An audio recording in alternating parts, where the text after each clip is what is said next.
Hello. I should probably put on some glasses. Hi. Happy Wednesday.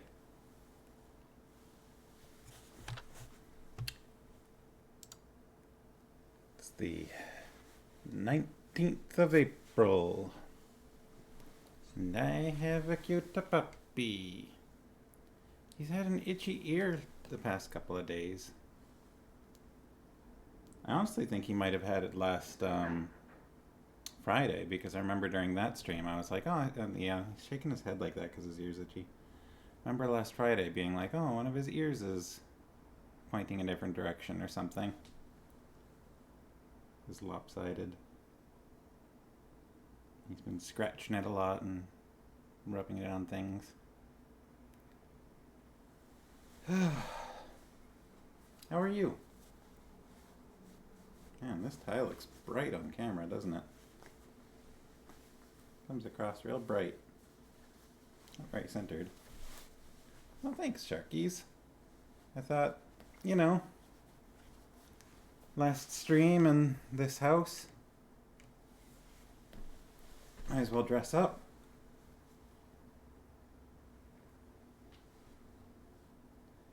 Feeling a little nostalgic.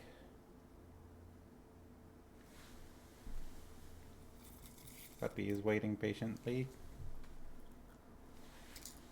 Hi, BBAB. Sorry you haven't been here. Well, going to sleep early is good. Yeah, sorry about the... yeah, right? Sorry about the emergency exit last Friday. It's... so basically, our buyers have been kind of consistent in leaving everything to the last moment. And Friday was their deadline for removing subjects on buying the house, meaning that they had to basically commit to buying the house on Friday, or back out. And while I was doing the stream, it was like 8 o'clock p.m. or something. They had until midnight. We get a message, our agent gets a message from their agent saying that they want us to knock $10,000 off the price. Which was about where I did the emergency, sorry, I've got to go. Because we had to deal with that. And they made some weird claims, like an outlet wasn't working, and like there's a water spot. The water spot is dry and has been there since before we bought the house. The outlet is working, we went and tested it. So we said, no, we're not taking any more off the price. And their agent said, okay, well, what about $5,000? And we said, no, we're not doing that. And then their agent said, okay, well, can we at least agree that you'll have the house professionally cleaned? And we had already booked cleaners a week before for next week. Like, that's been in our schedule the whole time. I kind of thought that was part of our contract in the first place. So we went, yeah, we can agree to that. Sure, we'll have the house professionally cleaned. No problem. You got it. You did this. Good haggling.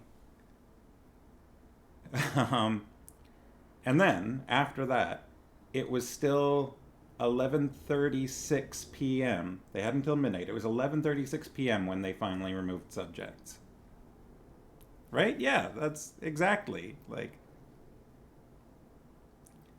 So, but they did. They did remove subjects, so that means the house is sold. And that's why this is the last stream here, everybody. Because we've got movers coming. We're already packing stuff up. A lot, some stuff's already in boxes. Not much that is really visible from here. This room hasn't really been touched yet. But, some stuff's already in boxes, and then the movers are basically going to pack and move anything that we don't get done in time, because it's all so immediate, right? Like, the 27th, we no longer own this house. So that's, that's 8 days from now. So yeah, we'll be moved out on the 23rd. We've got cleaners coming on the 25th. I thought it was on Wednesday. Is it the 25th or the 26th that we've got cleaners coming? I guess it's on Tuesday. Alright, so yeah, movers on Sunday, cleaners on Tuesday, and then that's it. Then we're out of here, and then, yeah. And so then part of, like, I mean, we are not immediately going into buying a new house. We're going to be staying with Farmhouse's parents from basically the 23rd until May 2nd, where they're taking us to the airport because we're going to Japan for 3 weeks. Yeah, I am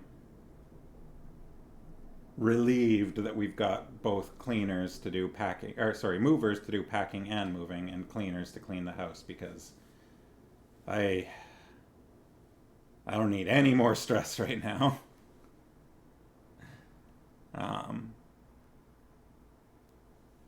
So yeah, May 2nd we fly away to Japan. We'll be back on May 23rd, and then we're going to start looking to buy a new house.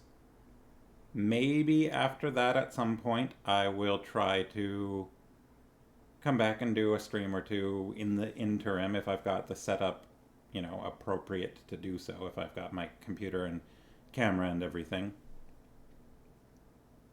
And an internet connection. And we'll do a how was Japan, show some pictures, whatever.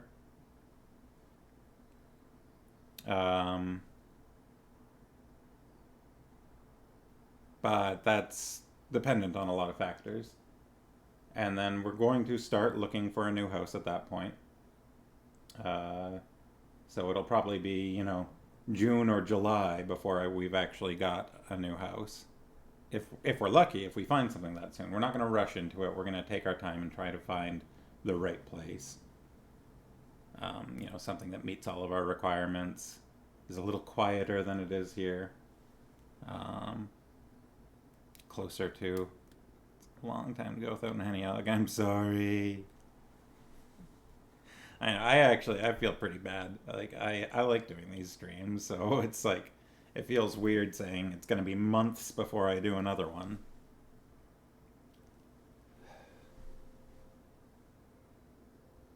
And this has been a good home. I've enjoyed living here. We've had to deal with a lot of stuff while living here, just a lot of life stuff, right? We were here through the whole pandemic. We've dealt with a lot of ups and downs. I feel like a lot of downs while we've been here.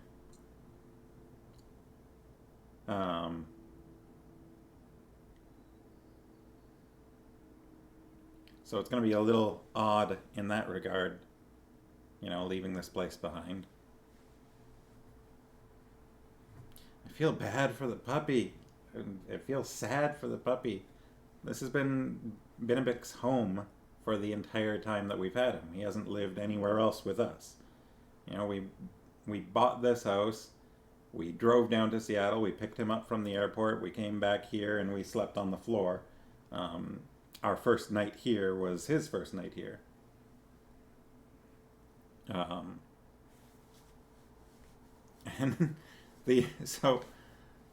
so that first night, like, he was real nervous that first day that we picked him up. We on the way back, it was 3 a.m, and we stopped at an A&W, and we asked him if he could stay in his little carrier and come in with us, because we didn't want to leave him alone, but we need to get something to eat. So we had an A&W French fry. And he was very quiet and nervous the whole time. And then we had an a futon or an air mattress, I think an air mattress on the floor, and he was on one side of us. And it was our first night sleeping here, and we slept on the main floor just because we had a pet rabbit at the time. We didn't want to leave Spike alone either. And in the middle of the night, the fridge has an ice maker in it, and it made some ice and, rattled. And none of us knew what that noise was because it was new to us. It was new to him. And he jumped up and got between us and the ice maker, like trying to protect us from it. It was very cute. But yeah, so Friday, we're going to take him out to Chilliwack. We're going to visit some friends. It's Farmouse's birthday on Friday. So we're going to go visit friends, and then we're going to stay over there to Saturday because we're seeing a play. And then Sunday, we've got the movers coming, and Benedict is not great with people he doesn't know in the house. He gets pretty upset. So he's just going to stay in Chilliwack. So Thursday night and Friday during the day is going to be his last day in this house. We are going to see The Book of Will, which is about, as far as I'm aware, it's about sort of the process of compiling the works of William Shakespeare into a book, and I don't know all of the details. I've heard it's very good, but yeah, about sort of, I suppose, that period of time. And it's being put on by the Chilliwack Players Guild.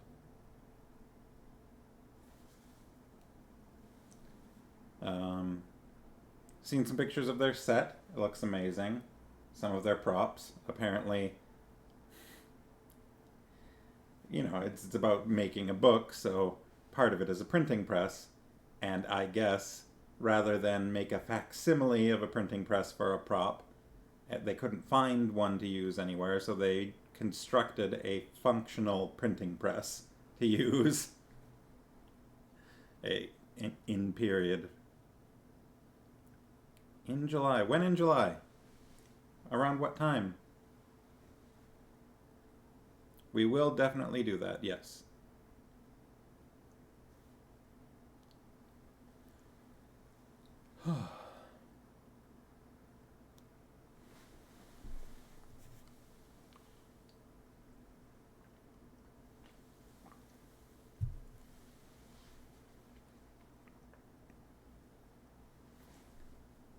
Most of July, honestly. Okay. Well, yeah. We'll figure it out then. But yes, absolutely.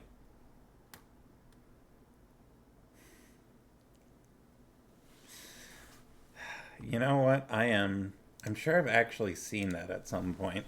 There's gotta be, right? Do you have a copy of Nanny Ogg's cookbook? Yep, there it is. Nanny Ogg's cookbook. You bought it a while ago. Nice.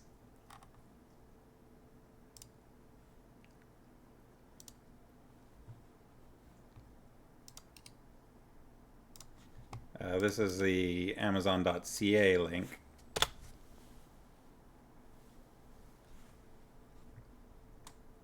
So that'll be the Canadian shopping version, but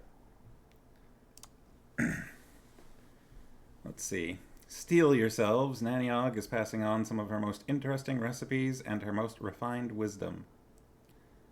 Quote by the Times, probably the best and certainly the tastiest of the Discworld spin-offs.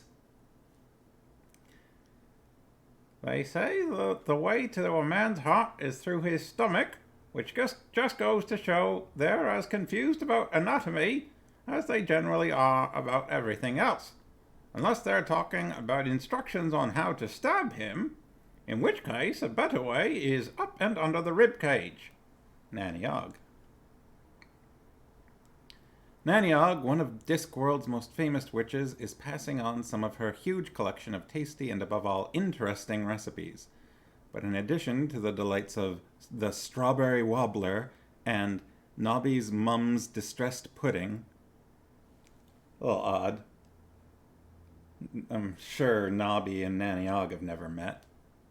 Mrs. Ogg imparts her thoughts on social etiquette, life, death, courtship, children, and weddings, all in a refined style that should not offend the most delicate of sensibilities. Well, not much. Crossing the streams a bit. Jam-packed with recipes favored, or not, by the great and good of the Discworld, full of Nanny Ogg's unique wisdom and way with words, and peppered with apoplectic notes from the editor and the publisher, this is a treasure trove of literary, culinary, and comic delights. A must purchase for any fan of the legendary Sir Terry Pratchett. Most of the recipes have been tried out on people who are still alive. Let's see. Doesn't say there any example of... well, it mentions two of the recipes. The strawberry wobbler and Nobby's mom's distressed pudding.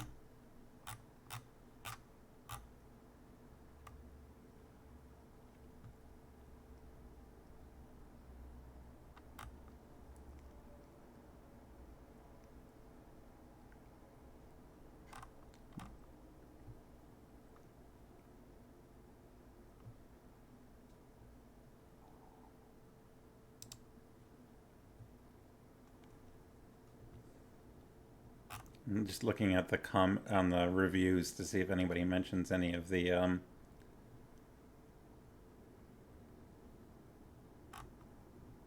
recipes.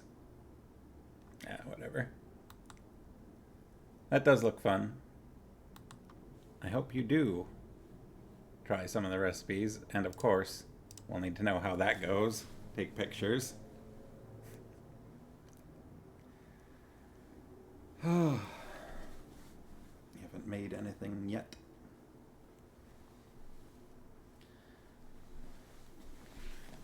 Oh, speaking of food, that's good timing. Good timing, puppy.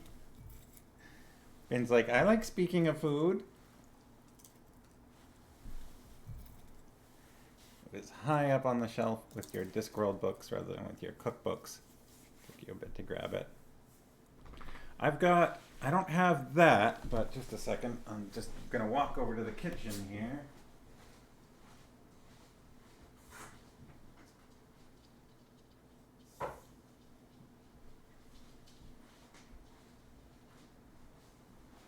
I'm coming back. I do have this.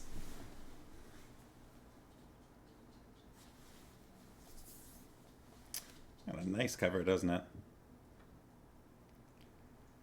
Okay, well, thank you for stopping by, BBAB. It's nice to see you. Thank you very much for the luck. We will, hopefully we won't need it. I'm hoping, we've got everything planned out pretty well.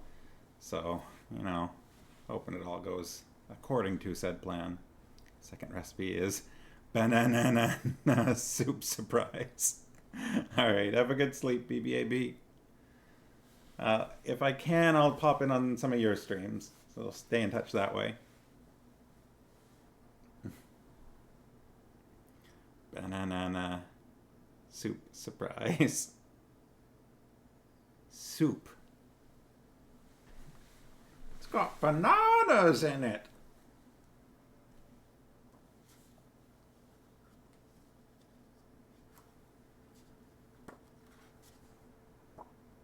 Lots of pictures in this book.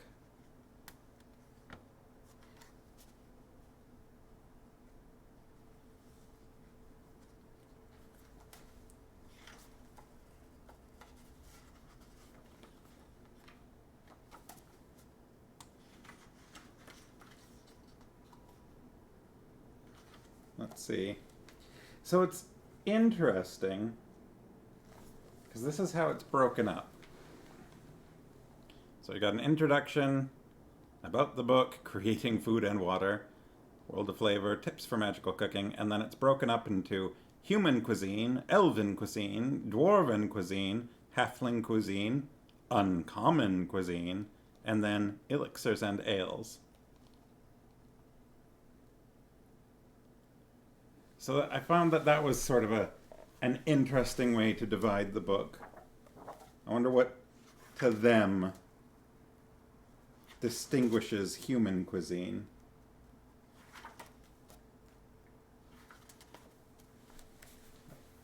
I can kind of imagine elven cuisine. I can definitely imagine dwarven cuisine. But I find that's something about fantasy games is what to the writers makes humans human. So it looks like humans have traveler's stew, iron rations, or rations or rations? rations, right? Sword Coast Seafood Bouillabaisse. No idea if I'm pronouncing that right. Pan-fried knucklehead trout. Amphail braised beef. Omelette golden brown roasted turkey with sausage, stuffing, and drippings. You read that one when the library got it. Gurdats? I don't know what gurdats are. Hand pies. Dark molasses nut bread. Troll-tide candied apples. Ved bread. Oh, of course. Now this is one you would recognize if you knew Dragonlance, but Otik's skillet fried spiced potatoes. That's the books nearly start with Otik's skillet fried spiced potatoes. I think they're usually just called Otik's spiced potatoes. I haven't made any of these yet. I really feel like I should make the spiced potatoes. I'm sure that can't be complicated. Yawning Portal buttermilk biscuits. Karatur noodles. I love me some noodles. I'm looking forward to the food in Japan. Sembian honey glazed roth ribs. Reghead venison pot roast. Castle amber onion soup. Tavern steak. Why is that in quotation marks? Gingerbread man.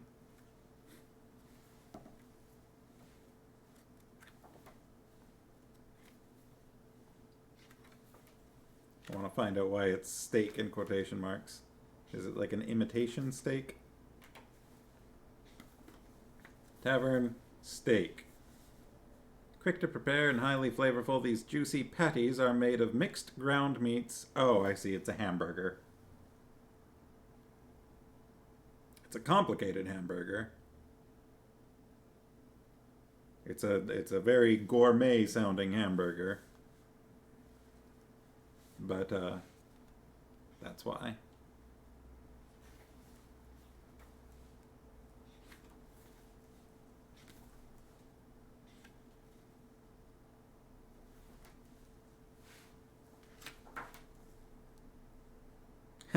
There's another Dragonlance one, Quithpa.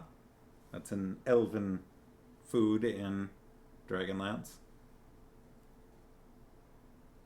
I'm not going to go through and read every single thing out. Ooh, cherry bread. Oh, there's another Dragonlance one, Qualinesti vegetable stew. I feel like this has got definitely a few Dragonlance references in it. Including, it's not all Dragonlance for sure, because the Yawning Portal is not Dragonlance, but it looks like each section ends with a menu, and this one's the Inn of the Last Home menu, which is odd because that's not an elven establishment. That is a human establishment. So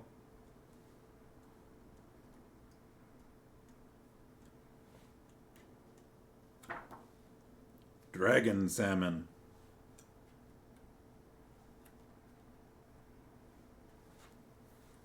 Dwarven cuisine starts with bangers and smash.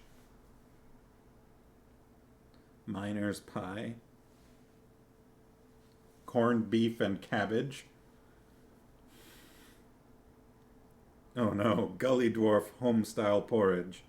I think I've mentioned Gully Dwarfs before. I did an assignment as a Gully Dwarf once in elementary school.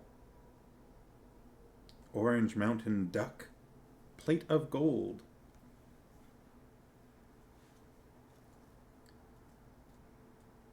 What's plate of gold? It looks like it's I'm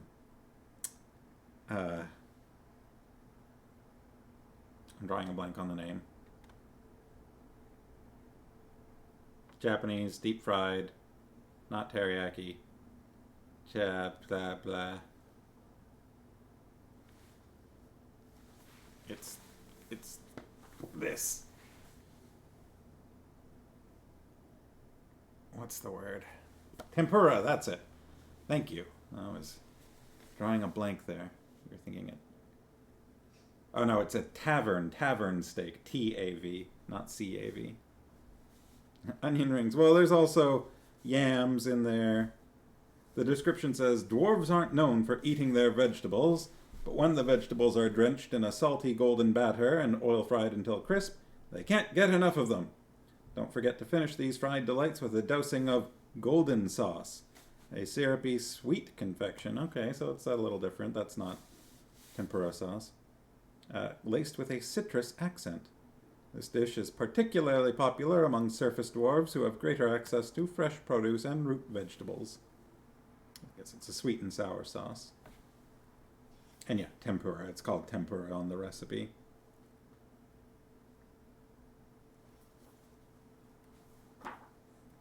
The next recipe is black pudding. I'm just gonna... Oh, wait. No, not that black pudding. Eating real monsters is precarious play. So this is more of a chocolate dessert, it looks like. An actual pudding.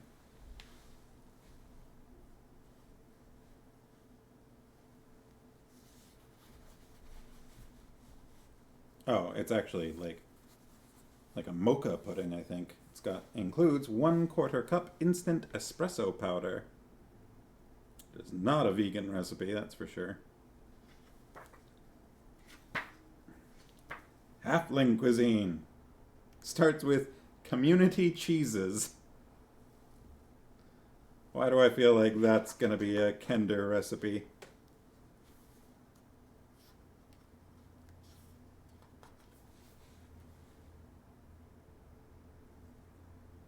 Doesn't mention Kender. Oh, community cheeses is a fondue.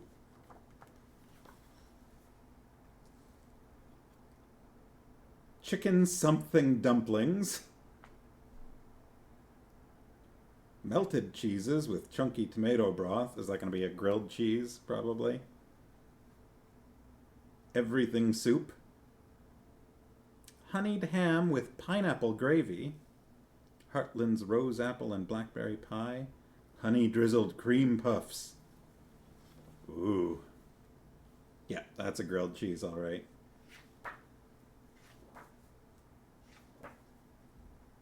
Everything soup.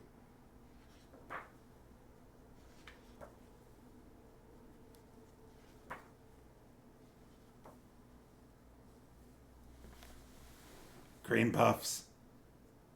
We're watching an anime this season called Mashal, and the main character is a little bit obsessed with eating cream puffs, and the outro for the end credits theme song is about cream puffs, and it's pretty great. Yes, please, the cream puffs, yeah. Shoe cream funky love. That's from the outro. Stuffed with vanilla custard, these delectable treats deservedly grace every halfling dessert spread from Om up to Neverwinter and beyond. The crispy hollow pastry puffs, which can be prepared days in advance, are a treat alone, but not enough can be said about the custard filling. A dense, velvety blend of cream, vanilla, and honey. While this custard is a wonderful filling or topping for any dessert, best applied with a straight-tipped pastry bag, it's perfectly normal to eat it by the spoonful as well, or so it's been reported. If you don't drizzle these puffs with a fine local honey, you are doing it wrong. Let's see what uncommon cuisine entails. The illustrations got some... I see a tiefling, I see a dragonborn, another dwarf or something there. Well, there's someone with horns. Quite large horns. I see a warforged. I don't know what warforged cuisine would entail. Something there that almost looks like a little, like, kenku? I forget what they're called. The little, like, crow people.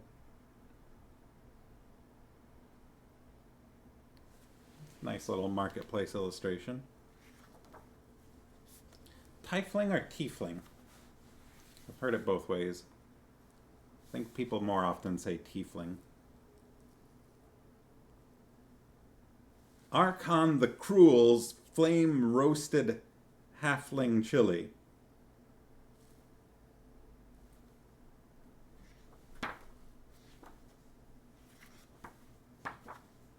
the first recipe.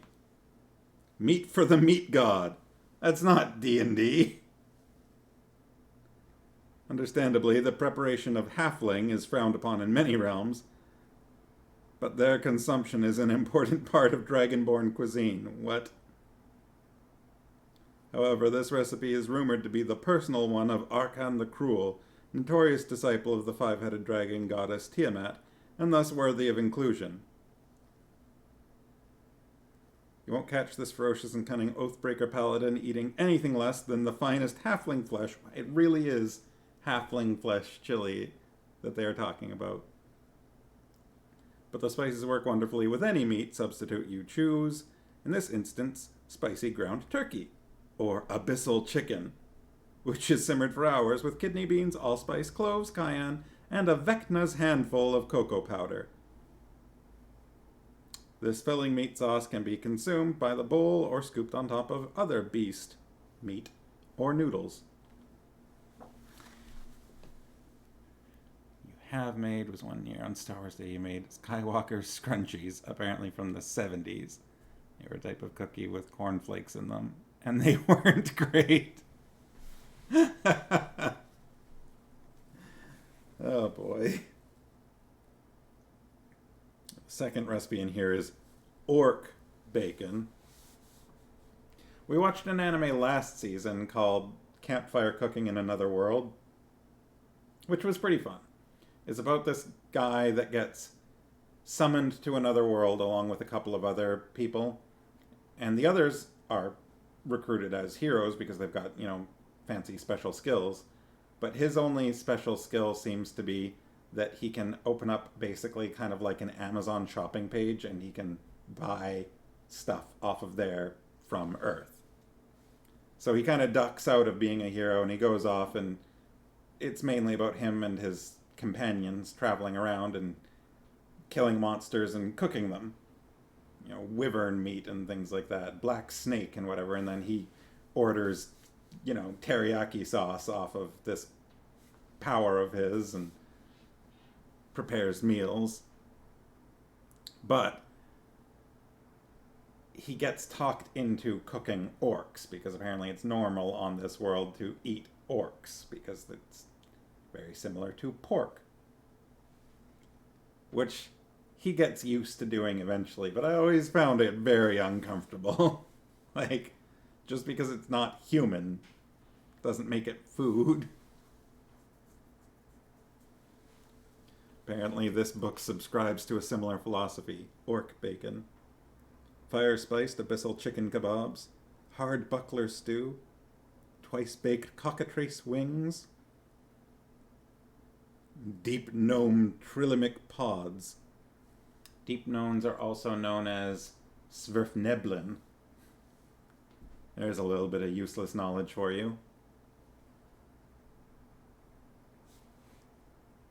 Ooh, Barovian butterscotch pudding. That's something I'm looking forward to about getting a new house. We're going to finally set up our custom-made gaming table, which is going to be amazing. And then I'm finally going to get my Curse of Strahd game back on track. That's been on hold for like a year.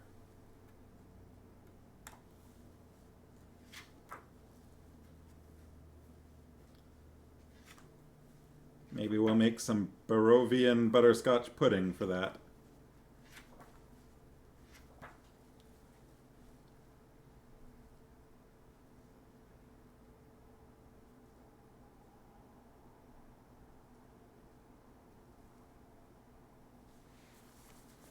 Something with garlic. After a delectable wolf steak, some buttery garlic bread, and a few glasses of Red Dragon Crush wine, nothing satisfies the sweet tooth like the Blue Water Inn's famous Barovian butterscotch pudding. This dish is as sweet and smooth as a tall chalice of owlbear milk. I don't know about that one. But a few pieces of advice for those who seek to traverse the ghostly mists of Barovia to dine in their establishments. 1. Return home before nightfall, especially during the full moon. 2. Don't spend the night at Castle Ravenloft, no matter how much the host wants you to stay. And 3. Avoid dream pies and purple grape mash number 3 by the Wizard of Wine's Vineyard at all costs. My group had some experience with dream pies. You might be able to tell by Farmhouse's reaction.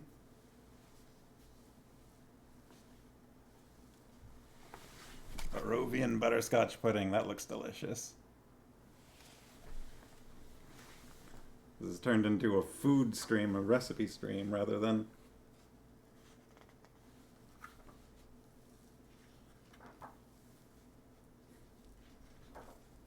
Elixirs and ales. Parsalion's tea. Parsalion is from Dragonlance.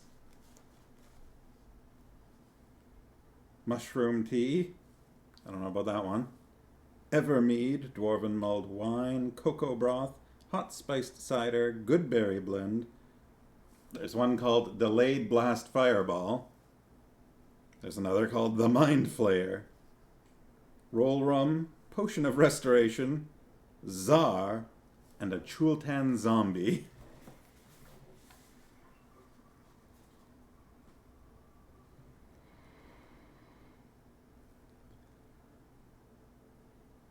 I kind of want to see the Delayed Blast Fireball. It's no coincidence that the mixed drink known as the Delayed Blast Fireball received its moniker from the famed damage-dealing wizard incantation, sometimes referred to as Firestar wine. I think that might be Dragonlance as well, but I'm not certain about that. The sweet and syrupy concoction with a cinnamon inflection is layered with flavors, and packs a serious punch that does justice to its arcane namesake. The spiced bourbon and spicy pepper flakes form a lethally delicious combination that goes down easy, but delivers its full effects several rounds of beverages into the night. Bourbon, crushed red pepper flakes, cinnamon, light brown sugar, and hot water.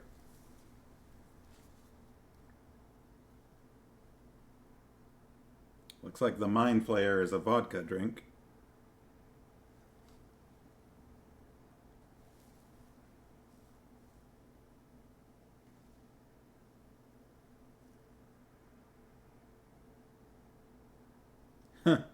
Roll rum does not contain rum.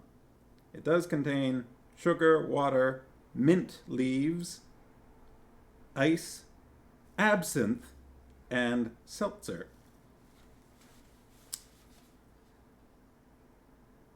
I'm not sure why they have a picture of... I guess this must be a couple of different drinks, because I'm guessing the green one here is roll rum.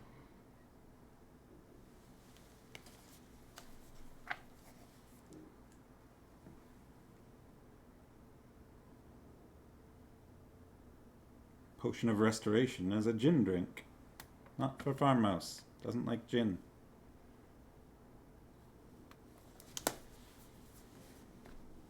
Hero's Feast. There's definitely some stuff in there I would try. Have to do a D&D again. Dungeons and Dragons and dinner.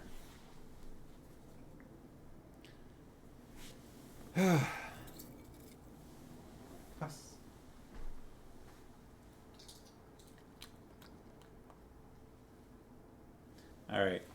Should I read some of the actual book that we're here for? Now that we've been here for nearly 40 minutes. Book.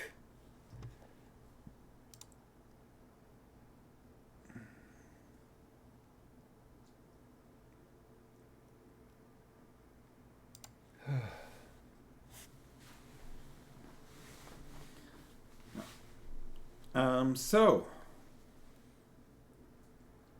before I bailed out on Friday,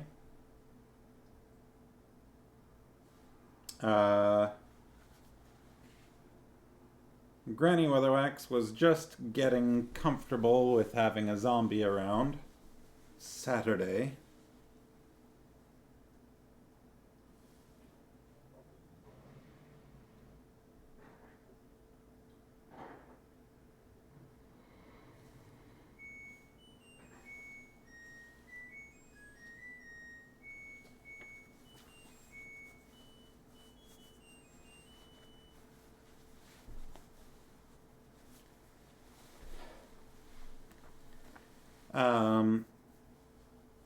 and they were having a conversation with Mrs. Gogol at her swampy cabin, which is still somehow inside the city, but not.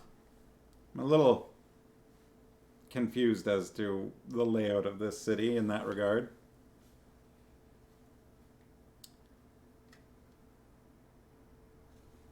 Grebo had a face-off with Legba the cockerel and kind of lost.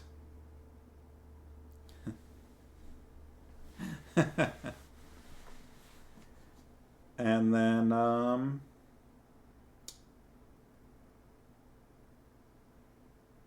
Mrs. Gogol was telling them about the old Baron and how he was murdered, how things are going now.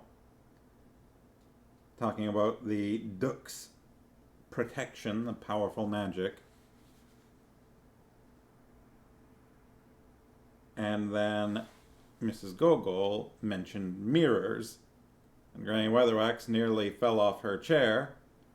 Her hat went into a swamp, and an alligator ate it.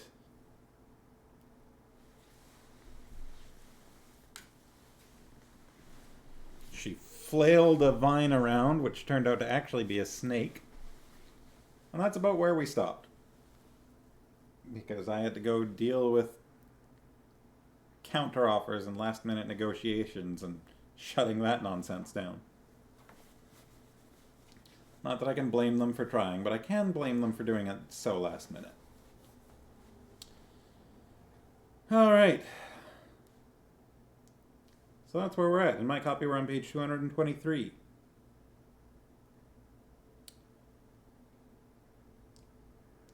The snake dropped to the boards and slithered away quickly. Mrs. Gogol hadn't stirred in her chair. Now she half turned. Saturday was still patiently watching his fishing line.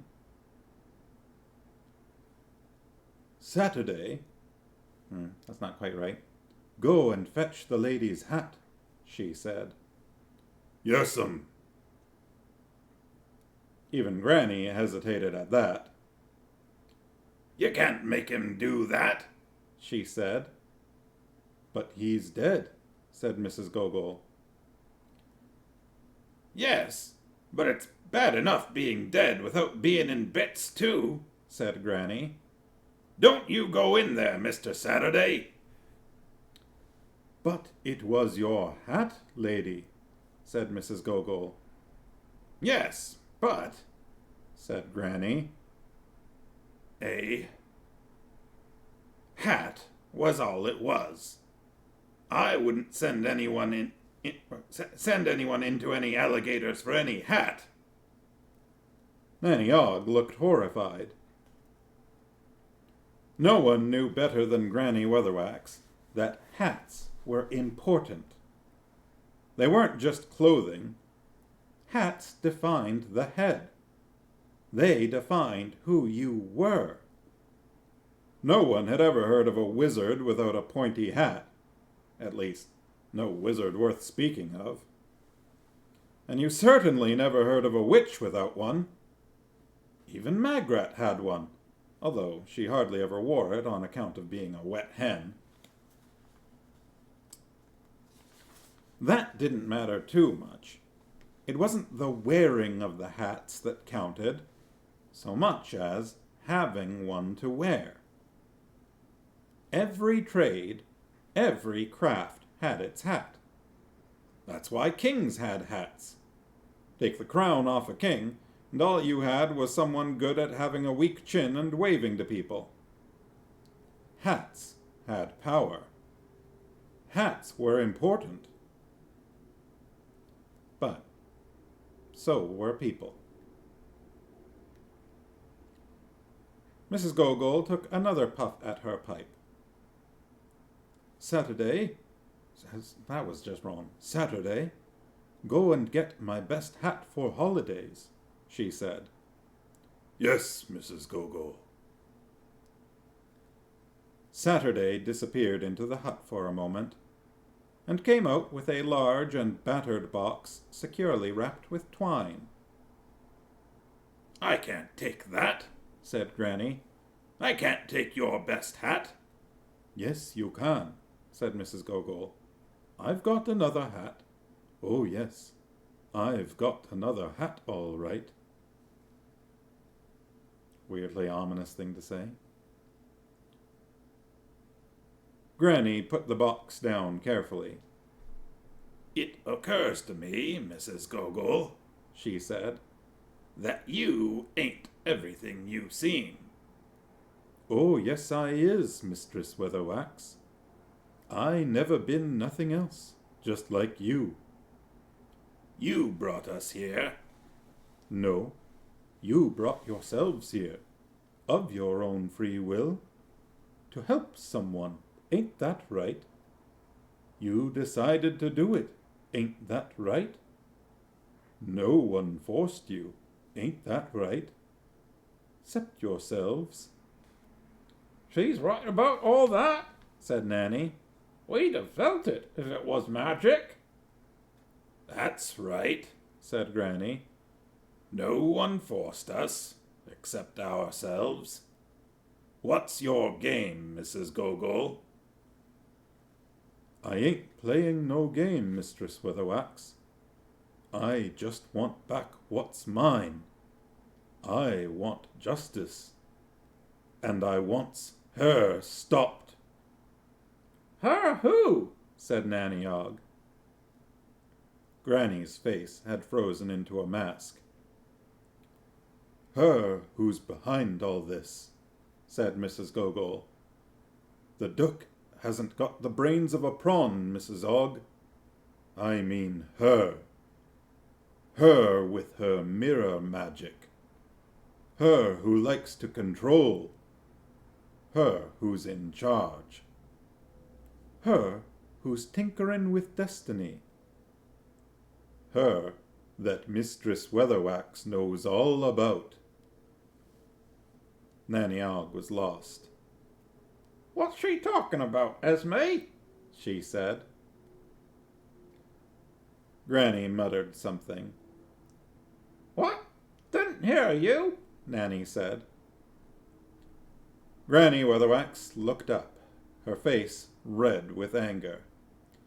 She means my sister, Githa. Right?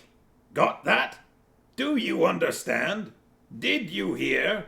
My sister. Want me to repeat it again? Want to know who she's talking about? You want me to write it down? My sister. That's who. My sister. They're sisters, said Magrat. Her tea had gone cold. I don't know, said Ella. They look alike. They keep themselves to themselves most of the time, but I can feel them watching. They're very good at watching. Space User!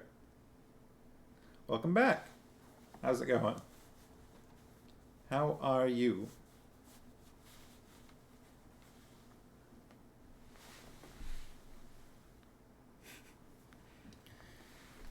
Oh, I'm doing okay. I'm having a little bit of a tired day, and this is my final stream in this house. We have sold the place, and we're going to be moved out by Sunday, basically. And then I'm off to Japan for 3 weeks, so it's gonna be a month or two before I'm able to do another stream. Puppy's doing well, but he's got a very itchy ear. One of his ears is all itchy. Keeps scratching at it. Pup! Puppy, pup, pup! Pup, pup, pup, pup.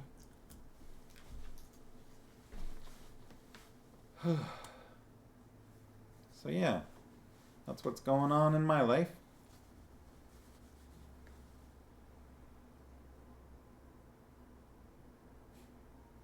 You and that little spot of wall, Ben. Oh yeah, you can see him shaking his head. I think it's kind of sensitive because he doesn't really want to scratch at it with his paw too much, so he's shaking his head a bunch and he rubs his ear against, like, the couch and stuff. Poor guy. Hopefully it works itself out soon. Had a look. Can't see anything wrong, but...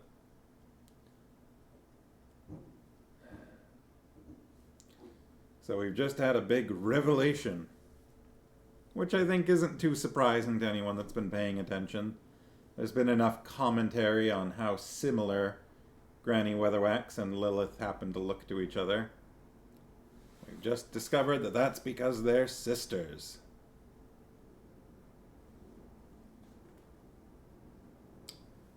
I suspect that Magrat and Ella are talking about different sisters, however.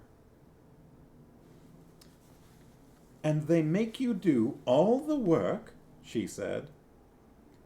"Well, I only have to cook for myself and the outside staff," said Ella, "and I don't mind the cleaning and the laundry all that much." "Do they do their own cooking, then?" "I don't think so. They walk around the house at night after I've gone to bed. Godmother Lilith says I must be kind to them and pity them because they can't talk, and always see that we've got plenty of cheese in the larder." "They eat nothing but cheese?" said Magrat. "I don't think so," said Ella. "I should think the rats and mice get it, then, in an old place like this." "You know, it's a funny thing," said Ella, "but I've never seen a mouse anywhere in this house." Magrat shivered. She felt watched. Well, Emberella, then, doesn't apparently have mice to help her with the chores.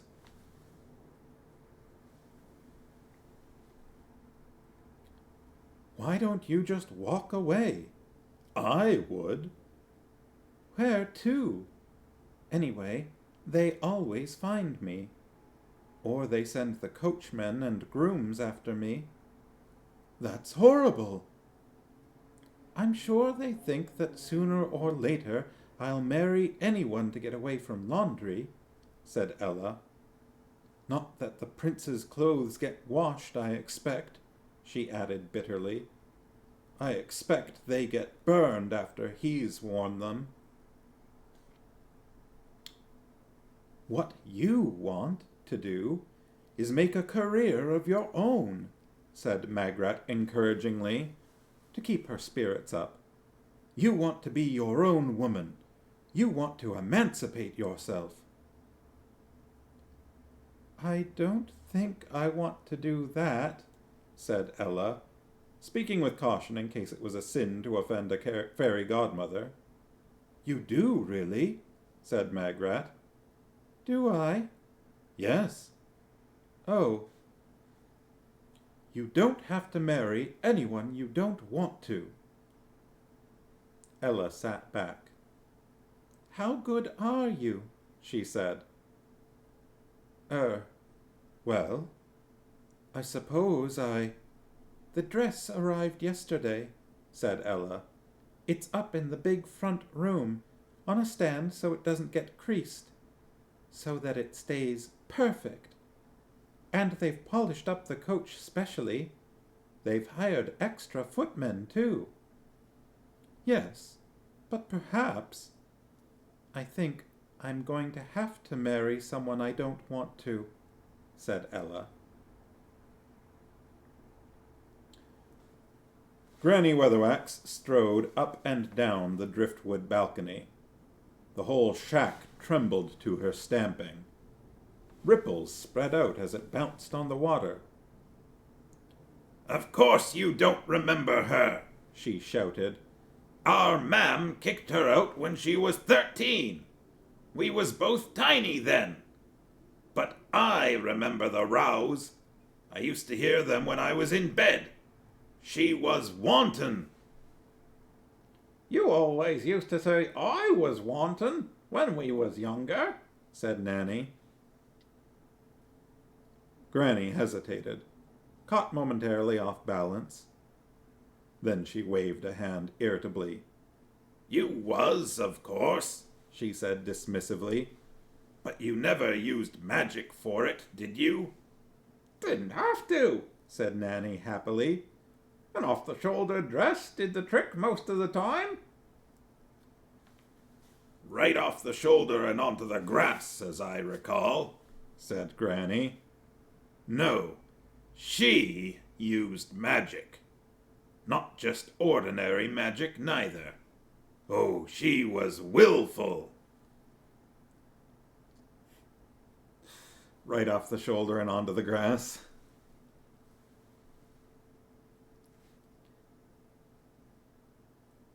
Nanny Ogg was about to say, What?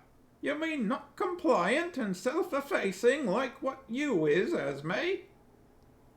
but she stopped herself. You didn't juggle matches in a fireworks factory. Young men's fathers used to come around to complain, said Granny darkly. They never came around to complain about me, said Nanny happily. and always looking at herself in mirrors, said Granny. Prideful as a cat she was. Prefer to look in a mirror than out of a window, she would. What's her name? Lily. That's a nice name, said Nanny. It isn't what she calls herself now, said Mrs. Gogol. I bet it isn't. And she's, like, in charge of the city, said Nanny. She was bossy, too. What did she want to be in charge of a city for? said Nanny. She's got plans, said Mrs. Gogol. And vain? Really vain, said Granny, apparently to the world in general. Did you know she was here? said Nanny. I had a feeling. Mirrors. Mirror magic isn't bad, protested Nanny. I've done all kinds of stuff with mirrors. You can have a lot of fun with a mirror. She doesn't just use one mirror, said Mrs. Gogol. Oh. She uses two. Oh. That's different. Granny stared at the surface of the water. Her own face stared back at her from the darkness. She hoped it was her own face, anyway. I felt her watching us the whole way here, she said. That's where she's happiest, inside mirrors. Inside mirrors making people into stories. She prodded the image with a stick. She even got a look at me in Desiderata's house, just before Magrat came in. It ain't nice seeing someone else in your reflection. She paused. Where is Magrat, anyway? Out fairy godmothering, I think, said Nanny. She said she didn't need any help. Magrat was annoyed. She was also frightened, which made her even more annoyed. It was hard for people when Magrat was annoyed. It was like being attacked by damp tissue.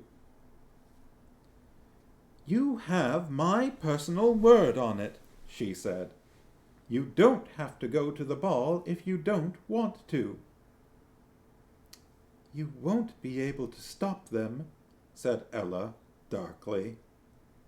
I know how things work in this city. Look, I said you won't have to go, said Magrat. She looked thoughtful.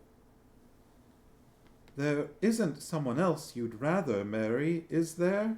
She said. No, I don't know many people. I don't get much chance. Good, said Magrat. That makes it easier. I suggest we get you out of here and take you somewhere else. There isn't anywhere else. I told you. There's just swamp. I tried once or twice, and they sent the coachmen after me. They weren't unkind. The coachmen, I mean. They're just afraid. Everyone's afraid. Even the sisters are afraid, I think. Magrat looked around at the shadows. What of? She said. They say that people disappear if they upset the duck. Something happens to them. Everyone's very polite in Genua, said Ella sourly, and no one steals, and no one raises their voice, and everyone stays indoors at night, except when it's Fat Tuesday. She sighed. Now that's something I'd like to go to the carnival. They always make me stay in, though. But I hear it passing through the city, and I think, that's what Genua ought to be. Not a few people dancing in palaces, but everyone dancing in the streets. Magrat shook herself. She felt a long way from home. I think, perhaps, I might need a bit of help with this one, she said. You've got a wand, said Ella. I think there's times when you need more than a wand, said Magrat. She stood up. But I'll tell you this, she said. I don't like this house. I don't like this city. Amberella? Yes? You won't go to the ball. I'll make sure of that. She turned around. I told you, murmured Ella, looking down. You can't even hear them. One of the sisters was at the top of the steps leading into the kitchen. Her gaze was fixed immovably on Magrat. They say that everyone has the attributes of some kind of animal. Magrat possibly had a direct mental link to some small furry creature. She felt the terror of all small rodents in the face of unblinking death. Modulated over the menace of the gaze were all sorts of messages. The uselessness of flight, the stupidity of resistance, the inevitability of oblivion. She knew she could do nothing. Her legs weren't under her control. It was as if commands were coming straight down that stair and into her spinal cord. The sense of helplessness was almost peaceful. Blessings be upon this house. The sister spun around much faster than any human should be able to move. Granny Weatherwax pushed open the door. Oh, dearie me, she thundered. And locks. Yeah, said Nanny Og, crowding through the doorway behind her. Locks, too. We're just a couple of old beggar women, said Granny, striding across the floor. Begging from house to house, said Nanny Og. Not coming directly here by any manner or means. They each caught one of Magrat's elbows and lifted her off her feet. Granny turned her head. What about you, miss? Ella shook her head without looking up. No, she said. I mustn't come. Granny's eyes narrowed. I suppose not, she said. We all have our path to walk, or so it is said, although not by me. Come, Githa. We're just off, said Nanny Og, brightly. They turned. Another sister appeared in the doorway. Yea, gods, said Nanny Og. I never saw her move. We was just going out, said Granny Weatherwax loudly. if it's all the same with you, m'lady. She met the stare head on. The air tingled. Then Granny Weatherwax said, between gritted teeth, When I say run, Githa. I hear you, said Nanny.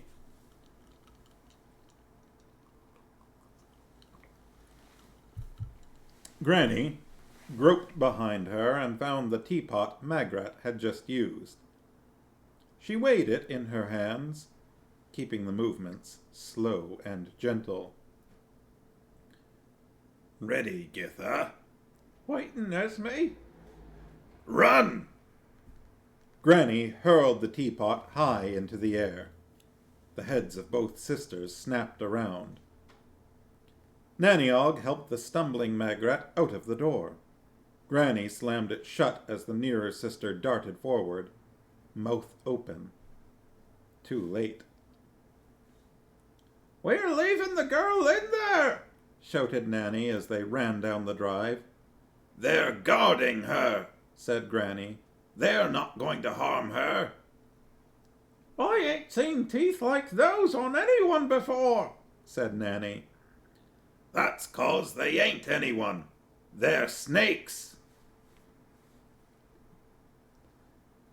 They reached the comparative security of the roadway and leaned against the wall. Snakes? Nanny wheezed. Magrat opened her eyes. It's Lily's doing, said Granny. She was good at that kind of thing, I remember. Really, snakes? Yeah, said Granny darkly. she made friends easily. Made friends. Blimey, I couldn't do that. She didn't used to be able to either, for more'n a few seconds. That's what using mirrors does for you. I, Magrat stuttered. You're all right, said Nanny. She looked up at Esme Weatherwax. We shouldn't leave the girl, whatever you say. In a house with snakes walking around thinking they're human, she said. It's worse than that. They're walking around thinking they're snakes, said Granny. Well, whatever. You never do that sort of thing. The worst you ever did was make people a bit confused about what they was. That's because I'm the good one, said Granny bitterly. Magrat shuddered. So, are we going to get her out? Said Nanny. Not yet. There's going to be a proper time, said Granny. Can you hear me, Magrat Garlic? Yes, Granny, said Magrat. We've got to go somewhere and talk, said Granny. About stories. What about stories? said Magrat. Lily is using them, said Granny. Don't you see that? You can feel it in this whole country. The stories collect round here because that's where they find a way out. She feeds them. Look, she don't want your Ella to marry that Duck man just because of politics or something. That's just an explanation. It's not a reason. She wants the girl to marry the prince because that's what the story demands. What's in it for her? said Nanny. In the middle of 'em all, the fairy godmother or the wicked witch, you remember, that's where Lily is putting herself, like... She paused, trying to find the right word. Remember that time last year when the circus thing came to Lancre?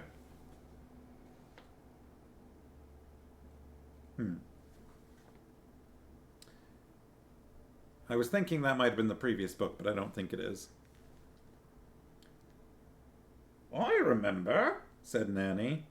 Them girls in the spangly tights, and the fellows pouring whitewash down their trousers. Never saw an elephant, though. They said there'd be elephants, and there wasn't any. It had elephants on the poster.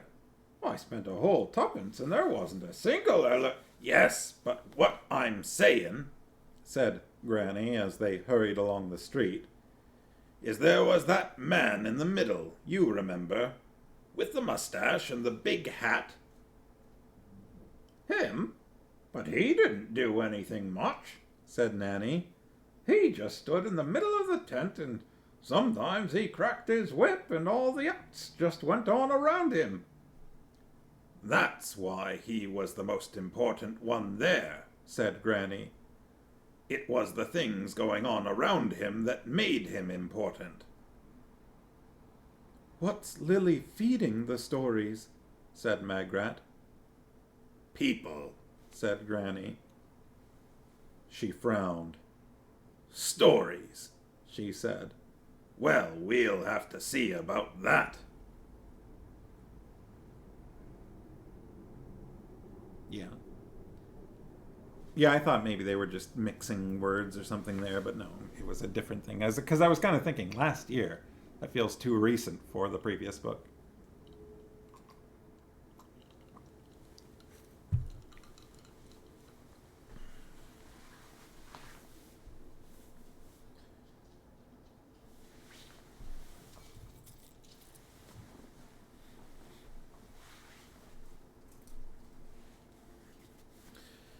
Green twilight covered Genua. The mists curled up from the swamp. Torches flared in the streets. In dozens of yards, shadowy figures moved, pulling the covers off floats. In the darkness, there was a flash of sequins and a jingle of bells. All year, the people of Genua were nice and quiet. But history has always allowed the downtrodden one night, somewhere in any calendar, to restore, temporarily, the balance of the world. It might be called the Feast of Fools, or the King of the Bean, or even Samedi Nuit Mort, when even those with the most taxing and responsible of duties can kick back and have fun. Most of them, anyway. The coachman and the footmen were sitting in their shed at one side of the stable yard, eating their dinner and complaining about having to work on dead night. They were also engaging in the time-honored rituals that go therewith, which largely consist of finding out what their wives have packed for them today, and envying the other men whose wives obviously cared more. The head footman raised a crust cautiously. "I've got chicken neck and pickle," he said. "Anyone got any cheese?" The second coachman inspected his box. "It's boiled bacon again," he complained. "She always gives me boiled bacon. She knows I don't like it. She don't even cut the fat off." "Is it thick white fat?" said the first coachman. "Yeah, horrible. Is this right for a holiday feast or what?"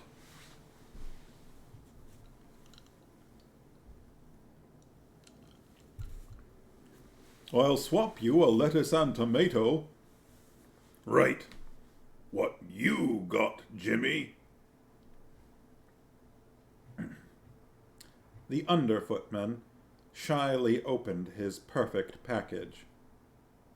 There were 4 sandwiches, crusts cut off. There was a sprig of parsley. There was even a napkin. "Smoked salmon and cream cheese," he said.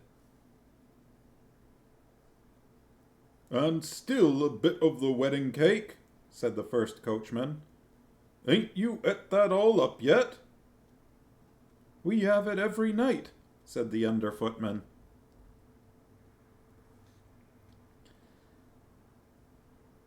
The shed shook with the ensuing laughter. It is a universal fact that any innocent comment made by any recently married young member of any workforce is an instant trigger for coarse merriment among his or her older and more cynical colleagues. This happens even if everyone concerned has 9 legs and lives at the bottom of an ocean of ammonia on a huge cold planet. It's just one of those things. "You make the most of it," said the second coachman gloomily, when they'd settled down again. "It starts off kisses and cake, and them cutting the crusts off, and the next thing you know, it's down to tongue pie, cold bum, and the copper stick." "The way I see it," the first coachman began, "it's all about the way you—" There was a knocking at the door. The under footman, being the junior member, got up and opened it. "It's an old crone," he said. "What do you want, old crone?" "Fancy a drink?" said Nanny Ogg. She held up a jug over which hung a perceptible haze of evaporating alcohol, and blew a paper squeaker.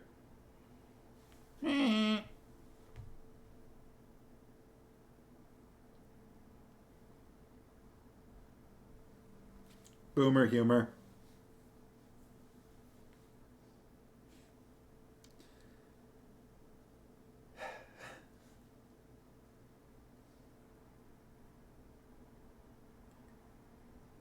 "What?" said the footman.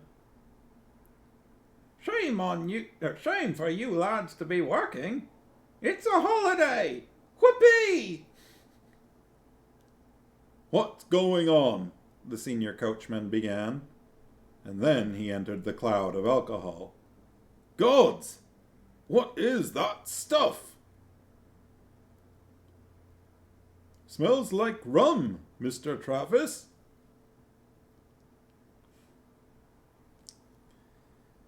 The senior coachman hesitated. From the streets came music and laughter as the first of the processions got under way.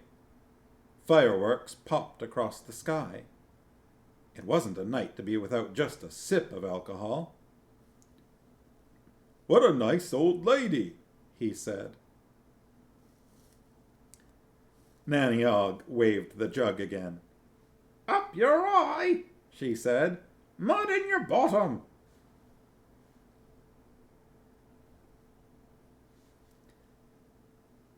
What might be called the classical witch comes in 2 basic varieties, the complicated and the simple. Or, to put it another way, the ones that have a room full of regalia, and the ones that don't.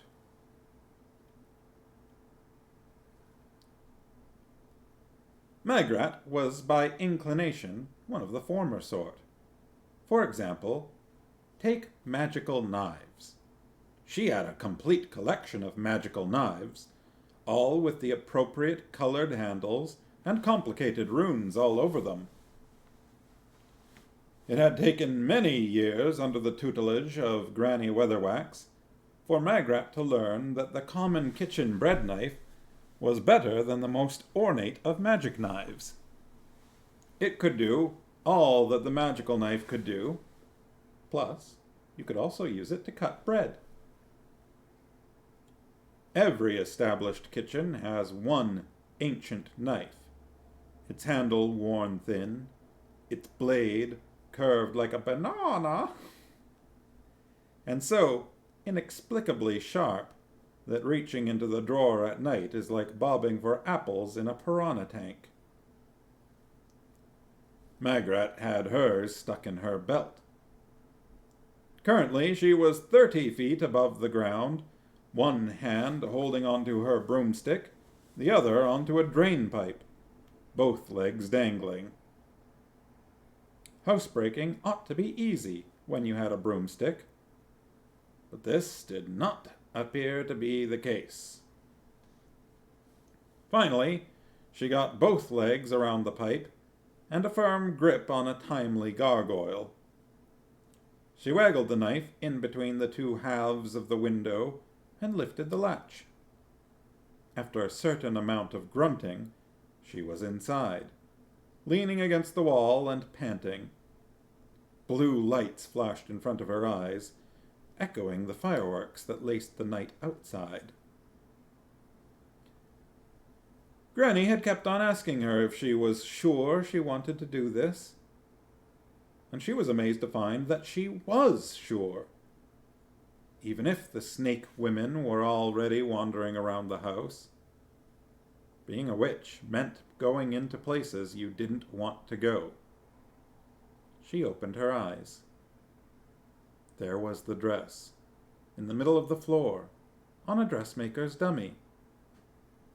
A Clatchian candle burst over Genua.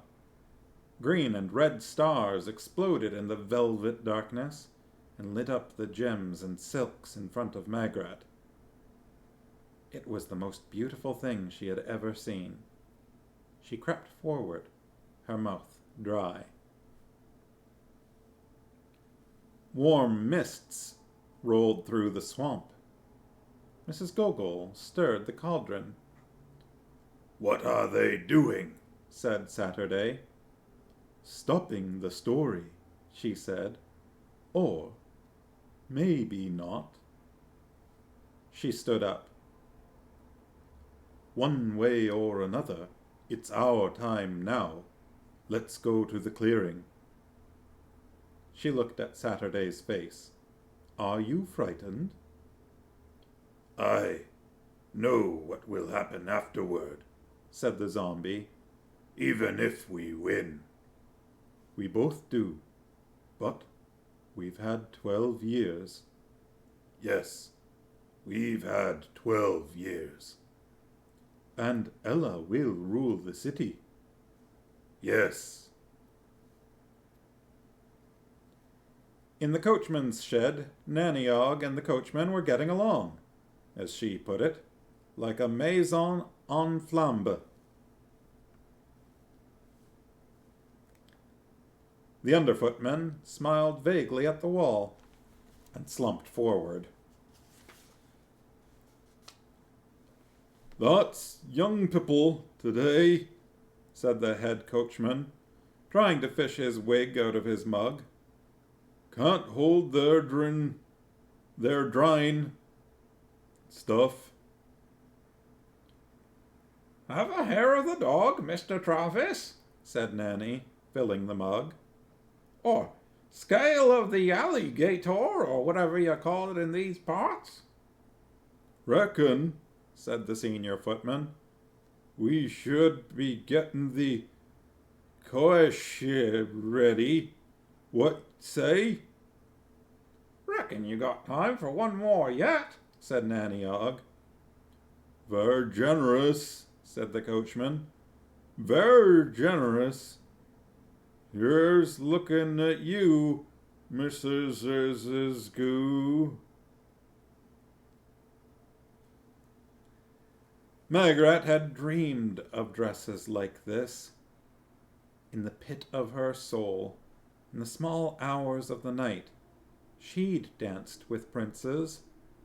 Not shy, hard-working princes like Varent's back home, but real ones, with crystal blue eyes and white teeth. And she'd worn dresses like this, and they had fitted. She stared at the ruched sleeves, R-U-C-H-E-D, The embroidered bodice, the fine white lace. It was all a world away from her. Ruched. Well, Nanny Og kept calling them magrats, but they were trousers, and very practical. As if being practical mattered at all. She stared for a long time. Then, with tears streaking her face and changing color as they caught the light of the fireworks, she took the knife and began to cut the dress into very small pieces. The senior coachman's head bounced gently off his sandwiches. Nanny Og stood up, a little unsteadily.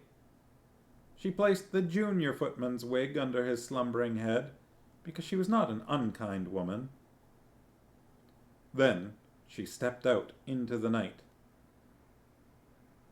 A figure moved near the wall. Margaret, Hissed Nanny. Nanny?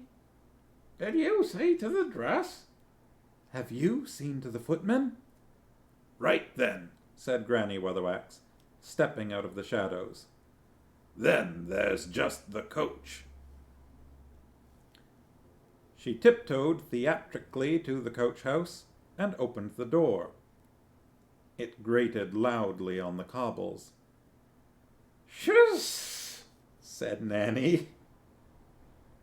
There was a stub of candle and some matches on a ledge. Magrat fumbled the candle alight. The coach lit up like a glitter ball. It was excessively ornate, as if someone had taken a perfectly ordinary coach and then gone insane with fretwork and gold paint. Granny Weatherwax walked around it. A bit showy, she said. No, what? Why did I? A bit showy. She said. I couldn't stop the voice. seems a real shame to smash it up, Said Nanny, sadly. She rolled up her sleeves, and then, as an afterthought, tucked the hem of her skirt into her drawers. Bound to be a hammer around somewhere around here, She said, turning to the benches along the walls. The sentence ran away from me, yeah, it did. Don't! That'd make too much noise, hissed Magrat. Hang on a moment. She pulled the despised wand out of her belt, gripped it tightly, and waved it toward the coach. There was a brief inrush of air. Blow me down, Said Nanny Og. I never would have thought of that. On the floor was a large orange pumpkin.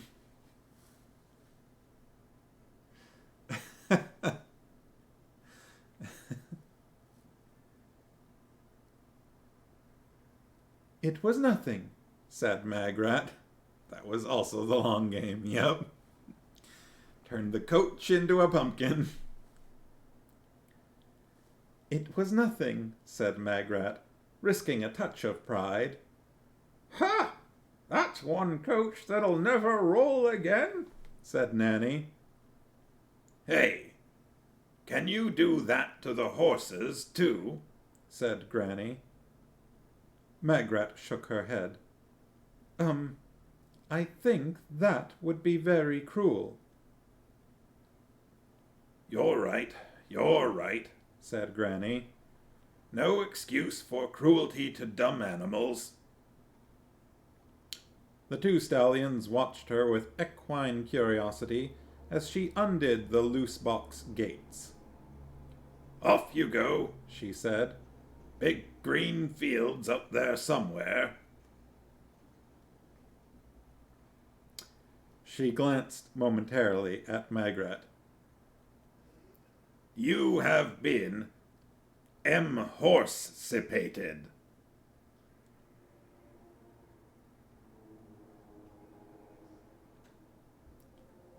This didn't seem to have much effect. Granny sighed. She climbed up onto the wooden wall that separated the boxes, reached up, grabbed a horse in either hand, and gently dragged their heads down level with her mouth. The stallions turned and looked one another in the eye. Then they looked down at Granny. She grinned at them and nodded. Then, it is impossible for a horse to go instantly from a standing start to a gallop, but they almost managed it. "What on earth did you say to them?" said Magrat. Mystic horseman's word, said Granny. Passed down to Githa's Jason, who passed it up to me. Works every time. "He told you it?" said Nanny. Yes. "What, all of it?" Yes, said Granny smugly. Magrat tucked the wand back into her belt. As she did so, a square of white material fell onto the floor.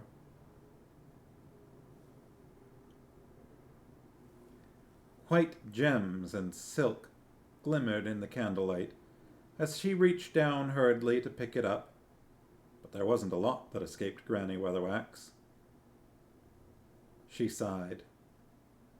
Magrat Garlic, she began. "Yes," said Magrat meekly. "Yes, I know. I'm a wet hen." Nanny patted her gently on the shoulder. "Never mind," she said. "We've done a good night's work here. That Ella has about as much a chance of being sent to the ball tonight as I have of becoming queen." no dress, no footmen, no horses, and no coach, said Granny. I'd like to see her get out of that one. Stories? Ha! Raising a lot of flags here. Setting themselves up for failure. This is like the opposite of it's a one in a million shot, but it just might work.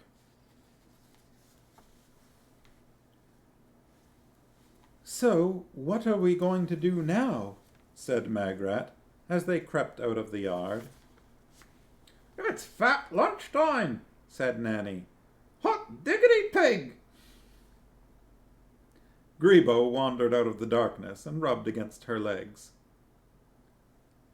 "I thought Lily was trying to stamp it out," said Magrat. "May as well try to stamp out a flood," said Nanny. "Kick out a jam."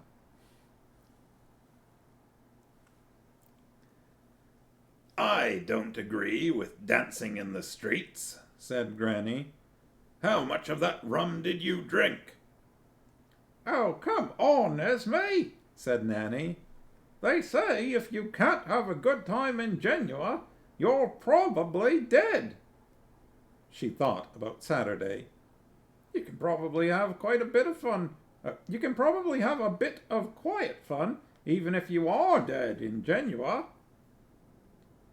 "Hadn't we better stay here, though?" said Magrat. "Just to make sure." Granny Weatherwax hesitated. "What do you think, Esme?" said Nanny Ogg. "You think she's going to be sent to the ball in a pumpkin, eh? Get a few mice to pull it, eh? Ha ha!" Get a few mice to pull it. A vision of the snake women floated across Granny Weatherwax's mind, and she hesitated. But, after all, it had been a long day. And it was ridiculous when you came to think about it. Well, all right, she said. But I'm not going to kick any jam, you understand. There's dancing and all sorts, said Nanny. And banana drinks, I expect, said Magrat. It's a 1,000,000 to 1 chance, yes, said Nanny Og happily. There it is. For some reason, that feels like an odd... I wonder if that's because of all the previous stuff that we were thinking of. All right, well, it's 8:36, so it's getting a little late. I kind of want to keep going because I'm like, we stop. It's going to be so long before we get going again. I feel bad about it. I'm sorry. But I'm also a little hungry. Right, Ben?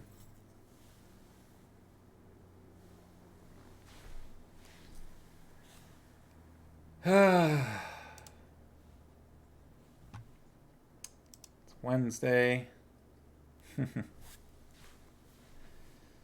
So, Farmouse's birthday is the day after tomorrow. Happy birthday.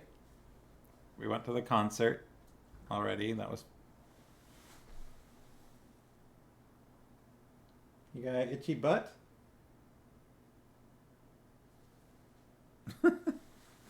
Concert was fun. Lots of good music. No. Happy birthday, Farmhouse!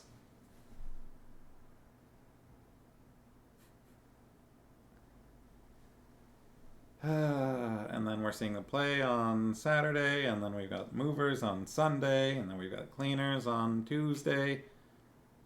And we're pretty much done, really. At that point, there's nothing more for us to do until we leave for Japan. And then we leave for Japan in less than 3 weeks. Just about 3 weeks yesterday. Certainly a busy schedule. Yeah, we're going to be homeless, technically. Fully understanding that, we aren't facing the issues that are frequently associated with that term. But technically,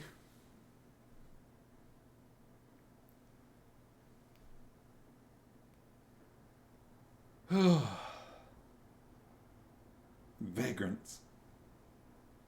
We're going to be staying at a library hotel in Tokyo. I don't know if I mentioned that.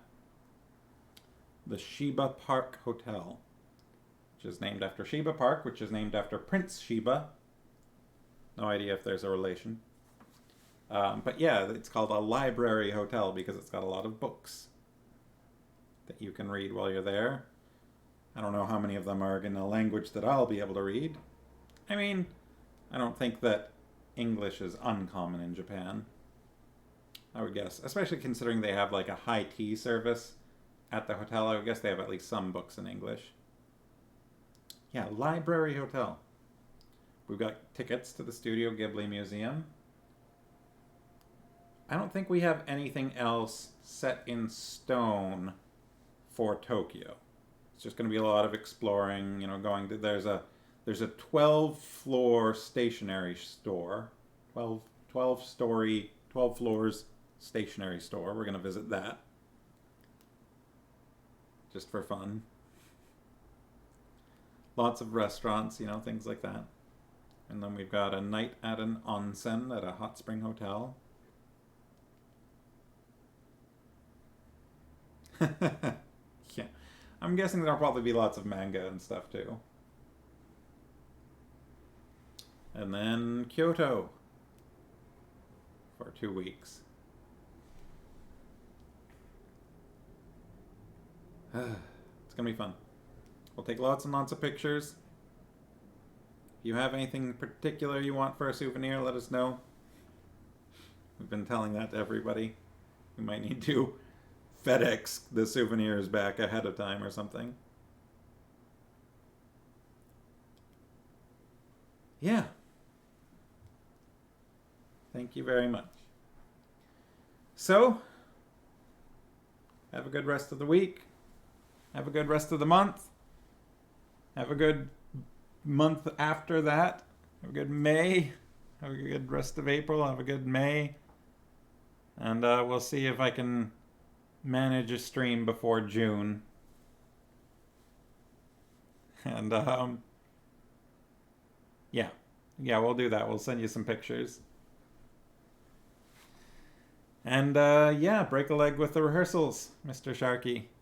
And let me know if you try any of Nanny Ogg's recipes. I definitely want pictures of those.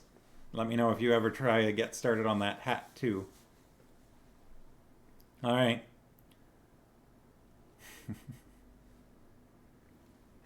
All right.